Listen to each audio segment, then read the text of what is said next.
Está começando mais um Diálogo Automotivo, um oferecimento da Schaeffler com as marcas Look, Ina e FAG, pioneira em movimento. E hoje nós vamos falar de reparação. Fica aí com a gente agora na ATV.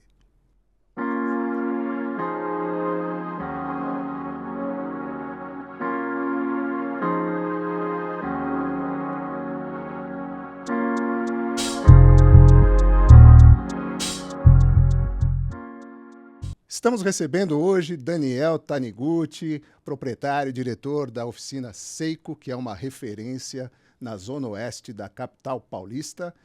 Daniel, bem-vindo. Quer dizer que hoje temos samurai na área, Daniel. Obrigado pela presença. Pois é, cara. Obrigado. Eu agradeço aí a TV, agradeço a você pelo convite aí. E bora bater aquele papo legal e vamos que vamos. É isso aí, vamos que vamos. Conta um pouquinho da história da Seiko, para quem não conhece. Bom, Seiko Automotive é uma oficina... eu diria, né? Eu sou o mecânico tradicional, mas a marca Seiko Automotive, né? Ela veio de uma separação, né? De família, que eu digo, entre irmãos. Nós somos 3 irmãos, todos da área da reparação, mas tudo certo. Só eu falei, vou seguir o meu caminho aqui, vou seguir o meu propósito, vamos dizer assim, né? E tá tudo certo. Família lá em ordem, eu de um lado, os irmãos do outro, todo mundo ali, ó. A gente fala assim, somos concorrentes próximos um do outro, isso é legal. E vamos falar sobre concorrência. Né, inclusive geograficamente. Sim, né? geograficamente, exatamente. Você sabe que quando eu casei... Mas é a concorrência saudável, hein? Claro, tá? mas tem que ter concorrência, né? Um empurra o outro. Show de bola. Eu quando casei em 1993, portanto faz um tempo, eu morava ali praticamente do lado da Taniguchi e eu fazia manutenção lá. Quer dizer, eu devo ter cruzado com você lá brincando de tico-tico, alguma coisa assim. Né? Tico-tico também é do meu tempo, viu? Ninguém, você as não mobiletes, sabe o que é, né? as bicicletas e os patins, eu vou te explicar, né? Exatamente.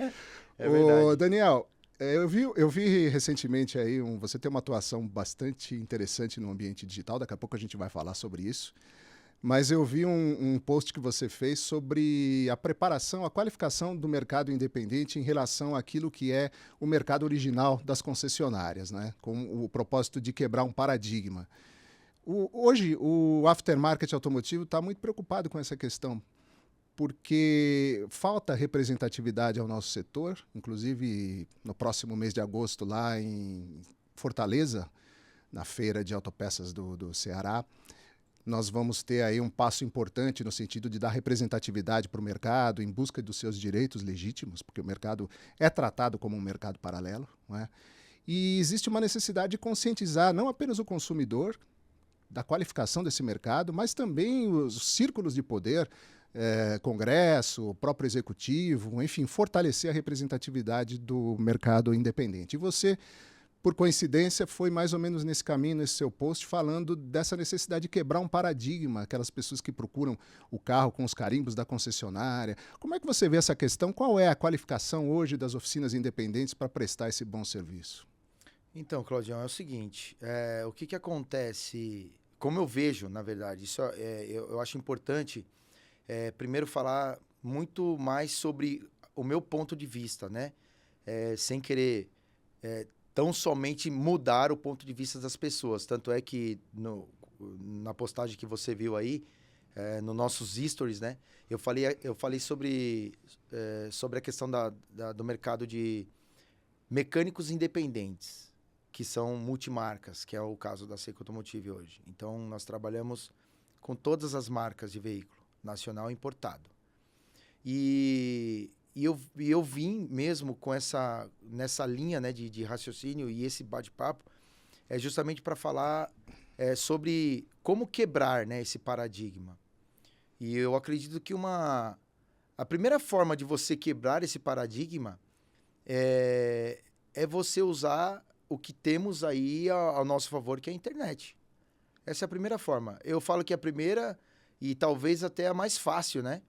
Porque uma coisa é quando você recebe a indicação de alguém, ou de uma mecânica, ou de um mecânico, e outra coisa é quando você não tem essa indicação. O que tem despertado muito hoje essa questão de falar sobre o carimbo da concessionária. Não, as oficinas independentes não têm carimbo, então elas não têm ali aquela força de carimbar ou não o manual.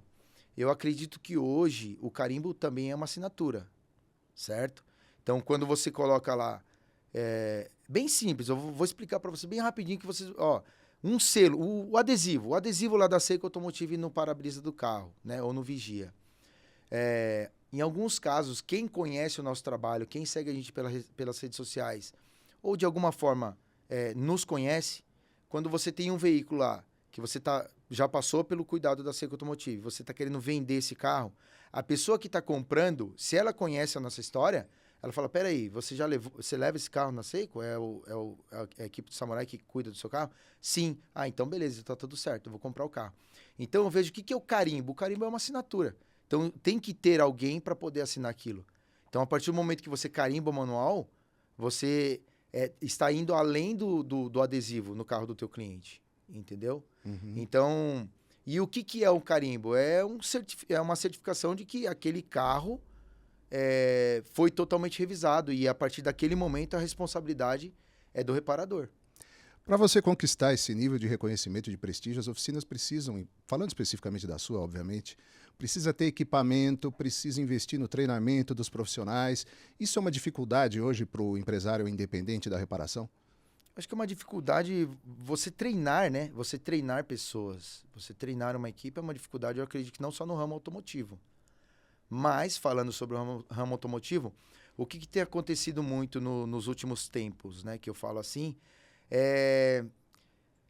vou falar por mim porque, né? Como eu sou o raiz, porque são 40 anos de idade, mas são 25 anos de profissão, né? Comecei com meu pai. E então é o chão de oficina mesmo, né? Eu conheci desde o carburador, desde o Fusca e agora os carros elétricos, né? Então eu consegui acompanhar essa evolução do ramo automotivo, seja no Brasil ou no mundo. O ciclo Otto, né? A gasolina, o álcool, flex. Vamos falar sobre os carros que eram só gasolina e os carros que eram só a álcool, né?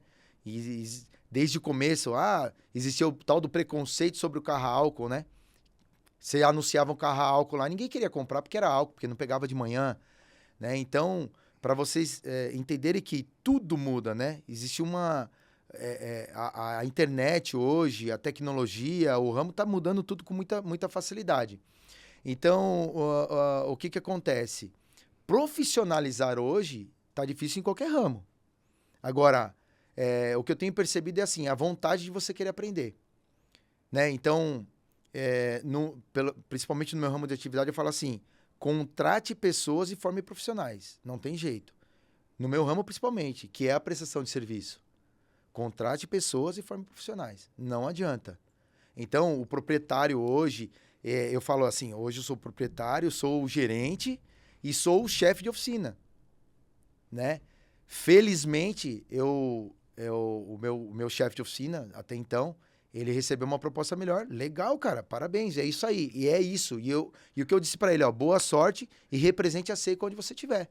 É isso aí. Isso é legal. Eu ia te perguntar alguma coisa nessa linha, porque não é de hoje que a gente costumava conversar com o pessoal da reparação e eles tinham essa preocupação, eu vou treinar o profissional, eu vou fazer um profissional melhor, investir nesse cidadão e daqui a pouco a concorrência vem aqui e toma ele de mim. Né? E aí muita gente acabava botando o pé no freio do treinamento, e isso realmente não leva a nada, né? Porque é importante você ter uma equipe de qualidade e a concorrência é do jogo, né? Sempre. Existe uma frase em Henry Ford que fala isso. É melhor um cara treinado com você do que um ignorante. Muito Exato. melhor. Muito melhor. E que você perca esse cara para o mercado, mas que ele saia da tua empresa treinado. Você está entendendo? Então, são paradigmas que todos nós temos que quebrar, já que a gente está falando sobre paradigmas. Então, eu como proprietário, eu como empresário do ramo automotivo, eu poderia pensar, não, peraí, mas se eu passar tudo, o tal do pulo do gato, para ele, eu vou perder ele para o mercado muito fácil. Agora, é óbvio, temos que entender para quem ele está perdendo, para qual é o tipo de mercado que nós estamos perdendo esse profissional. E para mim é uma honra. A palavra perda, né? Ela é muito relativa. Mas, assim, para mim é uma honra estar cedendo um profissional que foi formado por mim para vamos dizer, o concorrente. Vamos falar da concorrência? Perdi ele para um concorrente à altura. Olha que legal. Para Seiko Automotivo isso é massa demais. Não tem problema. Ele tá do meu lado, enquanto ele estiver aqui dentro, ele vai ser treinado. Ele vai ter as melhores ferramentas, ele vai trabalhar com os melhores produtos. Então, isso é um ciclo, né? Isso é um círculo, na verdade. Isso é um círculo, tanto de relacionamento, cara, quanto... tudo. Tudo que... quem é a Seiko Automotive hoje? A Seiko Automotive hoje é tanto para o cliente final, quanto para os concorrentes. Nós temos força no mercado. Então, isso é legal. Ok. Bom, falando um pouquinho do mercado hoje, as oficinas estão cheias, em geral. Claro que há exceções. Você está vindo aí de um processo de expansão física, né, da empresa, o que significa que as coisas estão caminhando bem.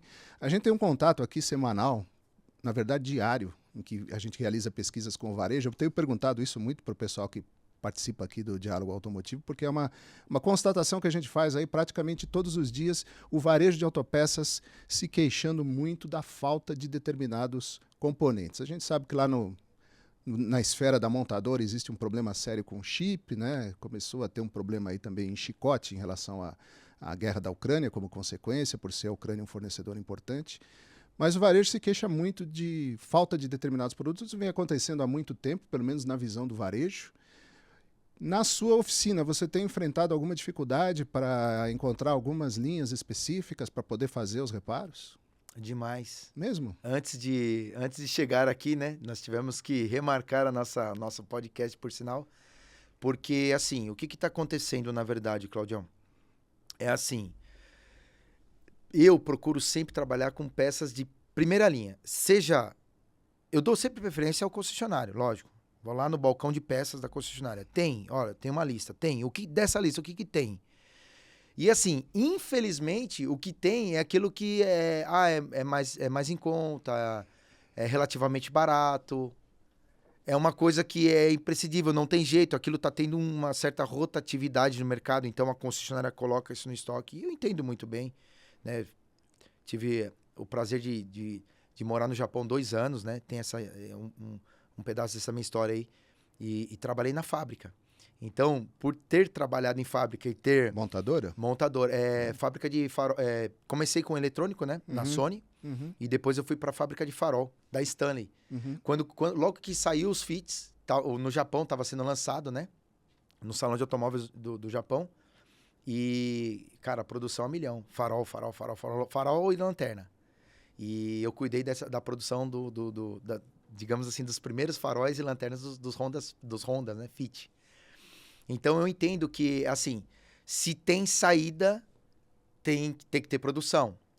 Só que se não tem saída, para a fábrica também não resolve produzir algo que não vai sair ou que vai ficar parado no estoque. Isso é dinheiro para a gente falar lá na ponta, né?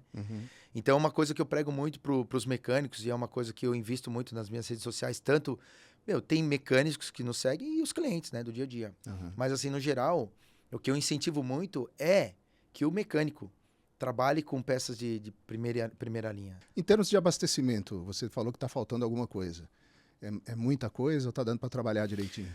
Olha só, quando eu falo em abastecimento, Cláudio, e por isso que é uma coisa importante, é o abastecimento daquilo que às vezes é um pouquinho mais complicado, tá?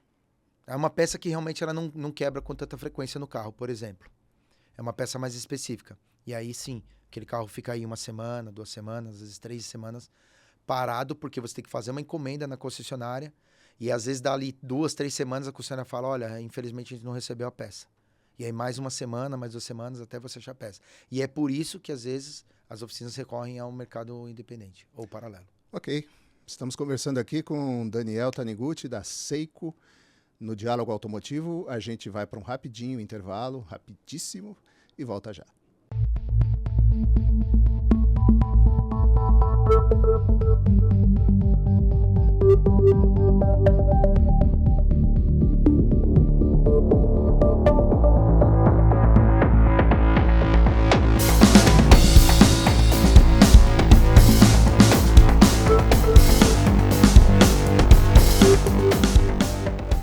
Estamos de volta com o Daniel Taniguchi aqui na TV, no Diálogo Automotivo de hoje, falando sobre reparação de veículos, um mercado que está bastante efervescente, né, Daniel? Falando nessa efervescência, está chegando no Brasil e o mercado tem se unido em favor desse movimento que é o Right to Repair. que é um movimento para garantir o acesso dos reparadores independentes aos veículos cada vez mais complexos, os veículos conectados. O pessoal está muito preocupado com o Security Gateway, que já está presente em alguns carros brasileiros, inclusive, o que dificulta muito o acesso, e o mercado precisa se mobilizar em favor dessa liberação, seja lá qual for o caminho, porque senão vocês não vão conseguir fazer o diagnóstico desses carros, né? Você já enfrenta esse problema no dia a dia? Pouco, mas já estamos começando a enfrentar sim. Só que eu acredito que cada reparador tem a sua opinião. A minha opinião, humilde opinião por sinal, sobre essa questão é que eu acredito assim, eu sou a favor, porém as concessionárias ou as montadoras, elas têm que dar um pouco mais ainda de suporte para os independentes. Nós, né? Nós, reparadores independentes. Por um outro lado, eu também acredito que é uma forma deles trazerem, né, os reparadores independentes para mais perto da marca. O problema é que eles enxergam os reparadores independentes como concorrentes, né? Na verdade, você é um formador de opinião. Se você falar para o seu cliente que determinado carro é ruim, não compra, porque é difícil de mexer, muito provavelmente esse cliente seu não vai comprar daquela marca, né? Mas a montadora, ela tem essa tendência de achar o mercado independente concorrente direto, e essa evolução tecnológica favorece muito uma estratégia de manter o carro mais tempo na rede oficial, né? A partir do momento que você começa a receber dados desse carro conectado, que podem antecipar a necessidade, por exemplo, de um diagnóstico, e ela chamar o dono do carro: olha, apareceu aqui que o seu carro está com problema aqui, vai dar problema daqui a 1.000 quilômetros, passa aqui na concessionária, faz o reparo. Isso é um problema futuro que está sendo potencializado, que a reparação independente precisa romper essa fronteira, né? Sim, exatamente. É por isso mesmo que, através daquele history, né, que eu postei no nosso Instagram, falando sobre essa questão, né, de, poxa, e aí? Será que as concessionárias, de fato, né, têm lá uma equipe totalmente alinhada, assim como as oficinas independentes? Mais uma vez aqui, não quero generalizar, tá? Eu conheço muitas concessionárias, porque a gente tem acesso, inclusive, aos gerentes, aos supervisores técnicos. Muita concessionária. Eu conheço diretamente, né, pessoas que estão trabalhando lá dentro. E óbvio, até por uma questão de ética, por isso que eu falo, não vamos generalizar. Mas a forma com que as pessoas falam assim: mas o seu carro não tem o carimbo da concessionária, então não vou comprar. E isso que você acabou de falar sobre os reparadores independentes, nós temos essa força como é que fala? A força de você... Fala da marca. Você é um formador de opinião. Formador de opinião. Uhum. Nós somos formador de opinião. Então, se você quer... você chega para mim, 3 marcas. Daniel, eu tenho 3 marcas aqui em mente. Qual delas você me indica comprar? Para mim, para nós, né, reparadores, todas as marcas e montadoras têm o seu calcanhar de Aquiles. Sem dúvida. Seja e todos os carros, né? Cada carro tem um problema de projeto. Todos. Gente, não se engane. Todos os carros dão problema. Tem o seu calcanhar de Aquiles, né? Não existe o perfeito. Tem lá uma marca que vende segurança, tem a outra marca que vende tecnologia, tem a outra marca que vende facilidade, tem outra marca que vende economia. Cada marca vai vender o seu, né? Tem o seu, inclusive, seus slogans. Mas eu acho que o que faz com que o reparador final, que somos nós, né? Porque vai chegar uma hora que seu carro vai acabar a garantia. E não adianta, são pouquíssimas as pessoas que eu conheço que o carro está lá com 100, 200 mil quilômetros e ele está levando o carro na concessionária. Não leva. A própria concessionária, ou seja, a própria montadora, ela filtra isso daí. Então, no final das contas, sobra sempre para o reparador independente. E é disso que a gente está falando. Então, tudo é muito relativo. Então, o que é hoje, no meu ponto de vista, a montadora ou a concessionária? E eu faço isso com os meus clientes. Tem cliente que tira o carro zero, não esperou nem dar os primeiros 10 mil quilômetros, ou aquela revisão de 1 ano, que é a primeira revisão, e ele quer que eu faça a troca do óleo, do filtro, que, né? O que faz num carro com 10 mil quilômetros? Troca de óleo e filtro. E às vezes o carro não está nem com 10 mil. Ele deu lá 1 ano, mas está lá com 5, 6 mil quilômetros. Recentemente peguei Pegamos um Passat com 8 mil quilômetros e o carro é 2018, para você ter uma ideia. Então, qual que é o problema desses carros? O que limita, na verdade, né? O reparador independente com o cliente e a concessionária. É exatamente assim. Primeiro, o orçamento que ele está recebendo da concessionária condiz com a quilometragem que o carro tem. Então, assim, tudo vai muito do teu ponto de vista. Nós, né? Vamos falar sobre a categoria. Nós aqui como formadores de opinião, e quando o cliente vem me questionar, ou qualquer um venha me questionar dizendo, mas e aí? Mas esse carro não tem o carimbo da concessionária. Falou, tá, mas espera aí, tem o carimbo dessa oficina aqui, por exemplo. Eu falo, eu conheço essa oficina, legal. Poxa, legal. Você pode comprar. Eu prefiro que você compre esse veículo com esse carimbo dessa oficina independente, porque eu conheço, né, o proprietário, enfim, ou o sistema de trabalho deles, que, tá assinado embaixo, pode comprar. Compre de olho fechado. E por que eu estou dizendo isso? Porque já peguei vários casos, não foram poucos, que tá lá, tudo carimbadinho, bonitinho com a concessionária. E, na hora que o carro vem para fazer, de fato, aquela revisão mais pesada, infelizmente, olha só, você vê lá o filtro de ar, tá aquele filtro de ar original ainda, como se ele nunca tivesse sido trocado. Eu vou te contar uma história aqui, que você tocou num assunto que eu me recordei que uma vez eu fui fazer uma revisão de garantia na concessionária, um carro carburado ainda, um filtro daquele redondo, né? E eu marquei com caneta embaixo do filtro de ar. E quando voltou da concessionária e cobraram o filtro, eu tirei lá a panela, olhei e estava lá a minha marquinha. Acontece, né? Logicamente que a gente não vai generalizar, mas a gente sabe de histórias aí que são interessantes no mínimo, né? Sim. Inclusive, vamos ter esse quadro, né? Sobre histórias curiosas da mecânica. É, isso aí. Eu tô antecipando aí a TV, a ideia. Daniel, bom, você tem uma presença online, uma presença digital muito forte, né? Isso tem se tornado cada vez mais comum no mercado. E você, como formador de opinião, você está presente em todas as mídias sociais, está presente no YouTube, está conversando sempre com os seus clientes, está mostrando o trabalho que você vem fazendo em determinados carros que estão lá parados na sua oficina e também está contando as histórias da gestão, falando sobre curso, enfim, você tem um leque de assuntos muito grande nessa sua jornada digital. Qual a importância disso hoje para uma empresa de reparação? Qual tem sido o retorno desse trabalho? Que resultado você tem apurado disso? O retorno é total, sempre.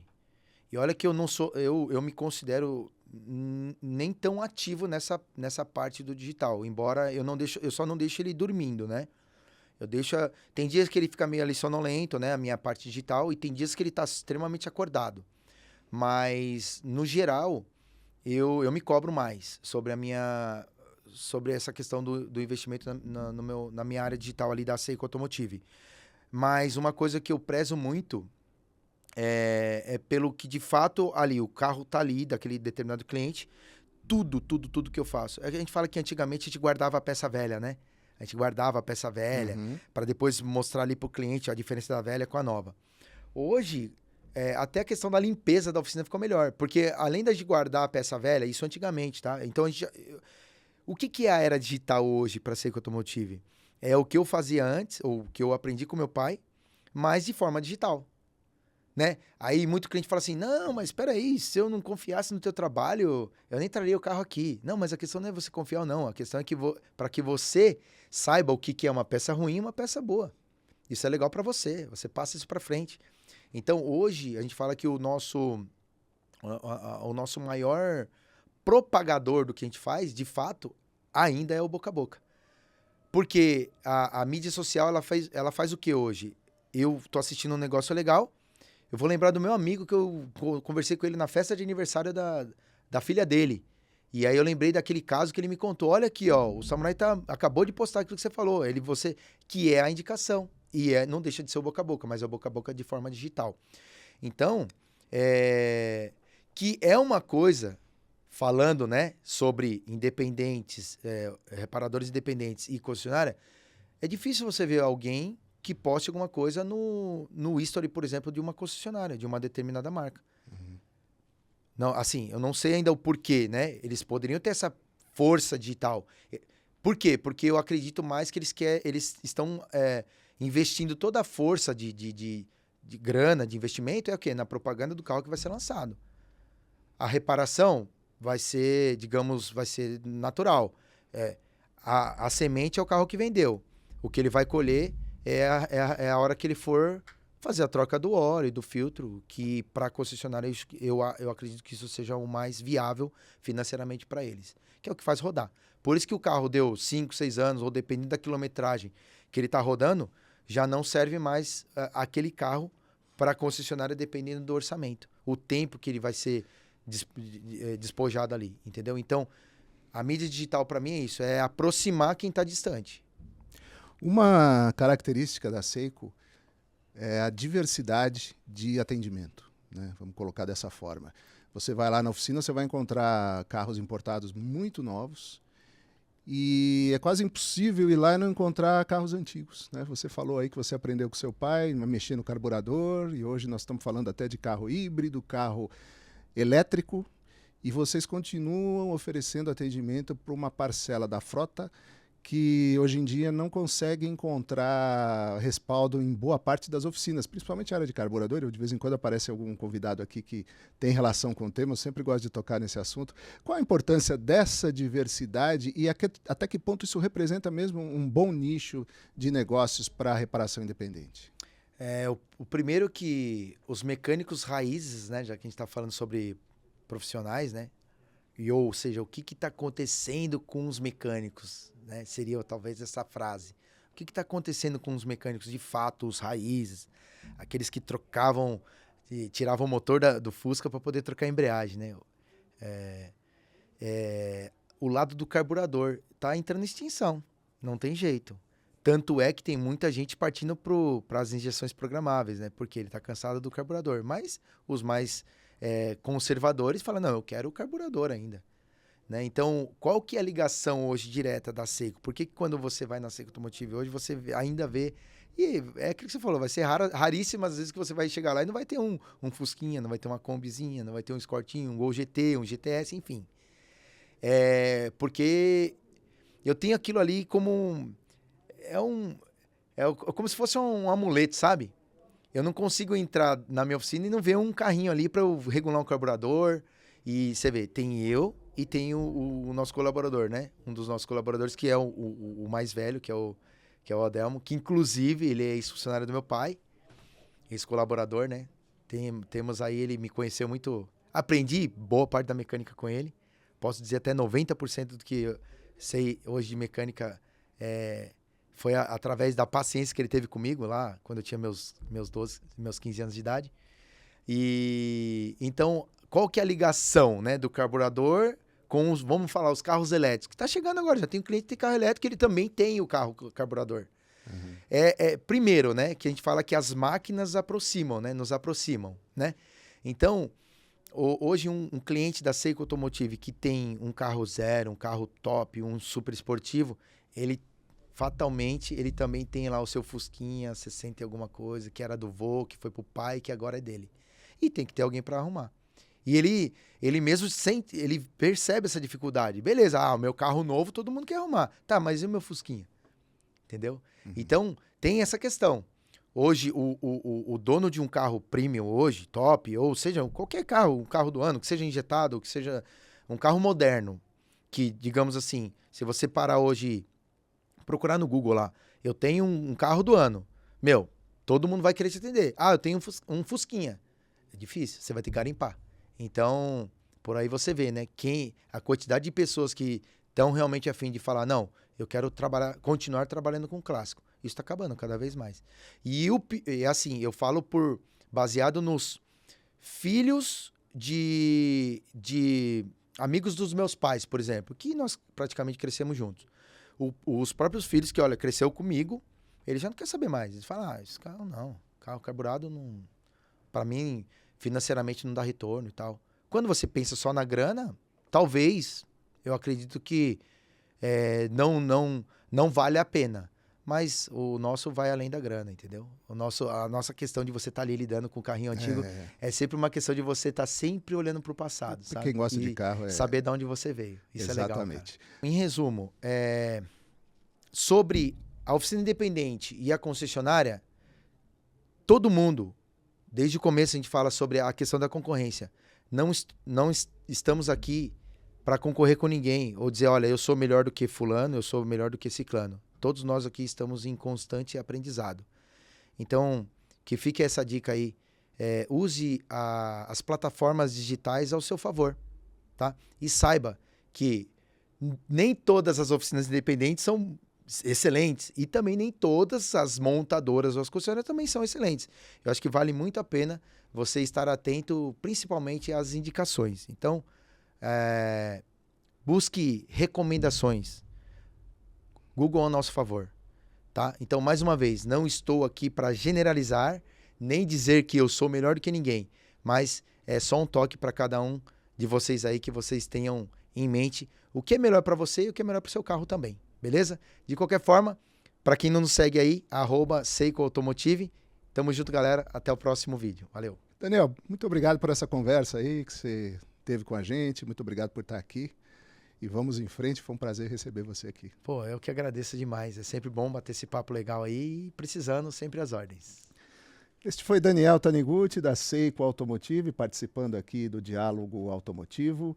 Muito do que a gente conversou hoje aqui a respeito de Right to Repair, da necessidade de fortalecer o mercado independente, você vai encontrar na edição 366 do Novo Varejo Automotivo Digital, lá no site novovarejo.com.br. Se você tiver tempo, dá uma olhada lá, porque vale a pena. Esse é um assunto importantíssimo hoje, não apenas para reparação, mas para toda a cadeia de negócios do mercado independente.